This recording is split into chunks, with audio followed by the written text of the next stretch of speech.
ततो निदहाति वेदः स नः पर्षदति दुर्गाणि विश्वानावेव सिन्धुम् दुरितात्यग्निः तामग्निवर्णाम् तपसा ज्वलन्तीम् भैरोचनीम् कर्मफलेषु जुष्टाम् दुर्गाम् देवीगुम् शरणमहम् प्रपद्ये सुतरसि तरसे नमः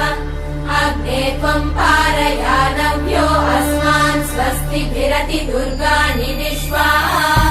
पूष्य पृथ्वी बहुला न उर्वी भवातोकायतनयाय शम्योः विश्वानि नो दुर्गः जातवेदः सिन्धुन्न नावादुरितातिवर्षि अग्ने अत्रिवन्मनसा गृहाणोऽस्माकम् बोध्यपिता तनूना कालभेदसे सुनव